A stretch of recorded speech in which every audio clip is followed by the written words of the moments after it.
Negara kita dalam keadaan sakit dalam aspek keuangan. Saya harus berani terbuka. Dan saya menginginkan juga tentunya insya Allah Presiden, para menteri tidak perlu menutupi tentang keadaan negara kita. Karena kalau negara kita terancam, saya yakin kalian semua akan berjuang dengan nyawa untuk negara ini. Saya yakin, saya yakin.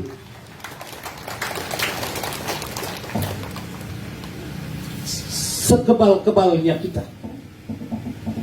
semalas-malasnya kita, semiskin-miskinnya kita, kalau negara kita terancam hanya karena ekonomi, saya yakin semua anak bangsa, termasuk yang ada di Baltim, siap memberikan sumbangsi segala kekuatan, keringat, air mata, darah, harta, dan nyawa untuk Indonesia yang kita cintai. Jangan sampai dia runtuh hanya karena COVID.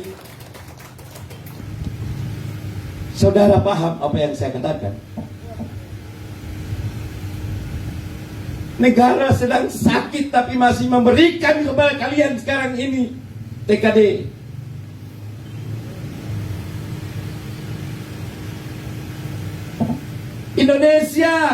Indonesia kita sekarang menanti perjuangan kalian, perjuangan kita semuanya, perjuangan saya, perjuangan anda sebagai patriot Indonesia.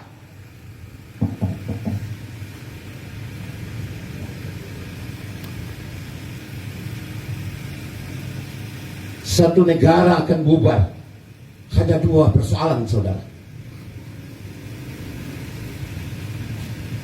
Agresi militer oleh negara luar yang kuat atau hancur ekonomi. Indonesia tidak ada yang agresi. Kita ambil contoh Uni Soviet. Tidak ada yang menyerang Uni Soviet. Tapi ketika Moskow ekonominya hancur, maka bubarlah negeri itu. Kita boleh lihat bagaimana Yugoslavia pada 20-an tahun kemarin. Tidak ada yang menyerang, tapi ekonominya hancur, maka bubar negeri itu. Makanya saudara-saudara, Indonesia ekonominya sedang tidak sehat. Ini saya ingin sampaikan kepada saudara-saudara. Persoalan corona jangan hanya kita biarkan kepada presiden, tidak boleh hanya kita biarkan kepada para menteri, tidak boleh hanya kita biarkan kepada gubernur, bupati dan wali kota. Tapi ini tugas kita semua sebagai anak bangsa. Bagaimana kita harus memutus mata rantai agar tidak berkepanjangan permasalahan yang bisa menghancurkan ekonomi kita, saudara-saudara. Hari ini adalah momentum paling tepat, hari kebangkitan nasional, saudara-saudara. Ingat, orang tua kita sebelum tahun 45 hidup di dalam keterbelakangan, buta huruf dan miskin, tapi mereka mampu memperjuangkan negeri ini.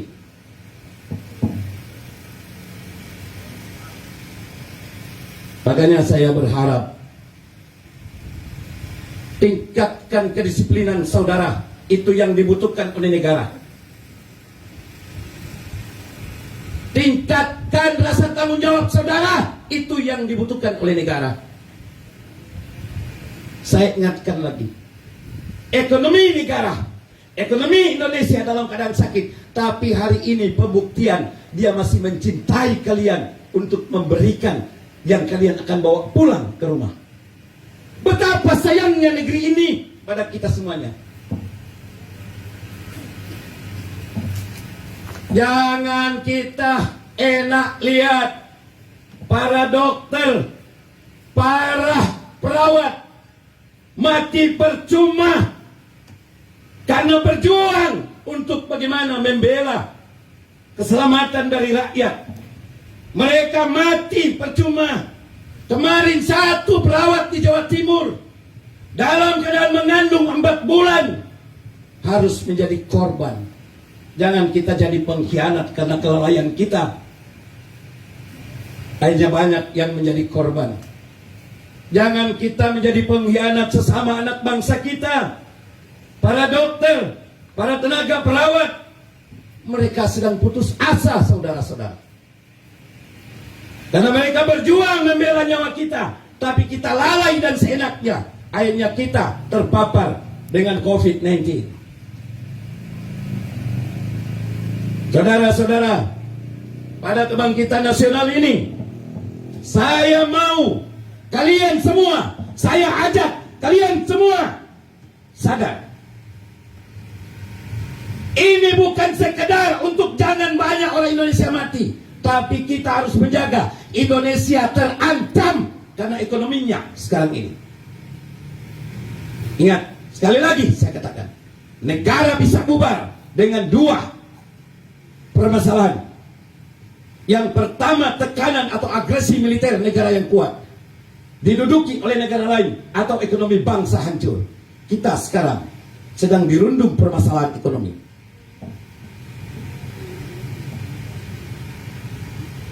Saya bahkan berharap insya Allah Bapak Presiden dan para menteri sudah lebih berani terbuka kepada rakyat Indonesia bahwa persoalan ini bukan hanya persoalan yang harus ditangani oleh Presiden. Mereka tidak akan mampu kalau kita hanya berharap atau kita biarkan kepada para pejabat. Tapi tanggung jawab 270 juta penduduk Indonesia mempertahankan kedaulatan kita. Saya dalam banyak kesempatan mengatakan, seandainya ini diminta kepada rakyat, maka rakyat tentunya akan berkorban. Akan berkorban. Meskipun apa dia akan korbankan untuk bangsanya. Saya yakin kalian setuju bahwa Indonesia harus tetap kita pertahankan. Merdeka! Merdeka! Merdeka! Saya yakin. Sebab kalau kalian itu menganggap remeh dan menganggap bahwa kalian yang penting dapat duit sekarang dan ini negara hancur, maka anak Anda dan turunan Anda akan tinggal di negara yang tidak karu-karuan.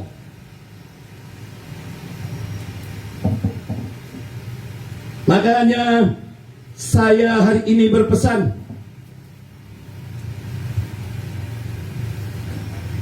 bahwa kita memutus mata rantai COVID-19 atau Corona bukan cuma karena takut mati, bukan itu perjuangan kita, tapi mempertahankan kedaulatan bangsa ini. Sebab kalau berkepanjangan sampai Desember, apalagi sampai 21, maka pemerintah tidak mampu memberikan makan kepada rakyatnya, dan rakyat akan menjadi pemangsa di jalan-jalan seperti singa, buaya, ular, dan pemangsa lainnya. Mempertahankan hidup dengan merampok dan membunuh, itu yang harus kita waspadai, saudara-saudara. Kalau sekarang ini sementara menghadapi krisis yang luar biasa, penyebaran COVID, dia bisa mengarah kepada krisis sosial. Ini tanggung jawab kita semuanya, saudara-saudara. Sekali lagi, jangan berpikir bahwa menyelesaikan persoalan ini hanya tanggung jawab Presiden. Tidak, hanya tanggung jawab Menteri. Tidak, Gubernur, Bupati, Wali Kota, TNI, Polri. Tidak, tanggung jawab rakyat Indonesia.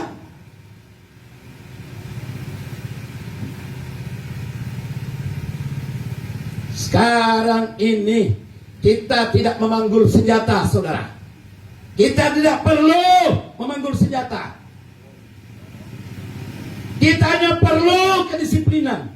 Kita perlu cinta tanah air.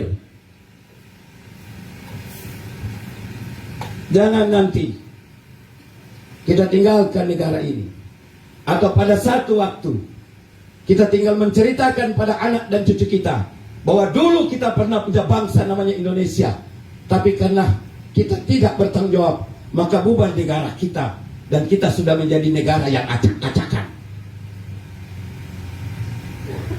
Itu sudah banyak terjadi, saudara. Makanya saya sekali lagi pada kalian semua, apalagi yang berpuasa, harus ingat bahwa perjuangan yang kita lakukan ini pahalanya jauh lebih besar, saudara, mempertahankan negara ini. Lebih besar dari puasa kita. Karena puasa kita hanya menyelamatkan diri kita. Tapi kalau kita disiplin, kita menyelamatkan bangsa dan jutaan rakyat Indonesia. Jauh lebih besar pahala kita kalau kita disiplin dan mau berkorban untuk memutus mata rantai. Puasamu hanya untukmu dan untuk Allah, hanya engkau. Tapi kalau engkau berbuat untuk bangsa ini, maka Allah telah berbuat untuk 270 juta penduduk Indonesia. Jauh lebih besar, saudara.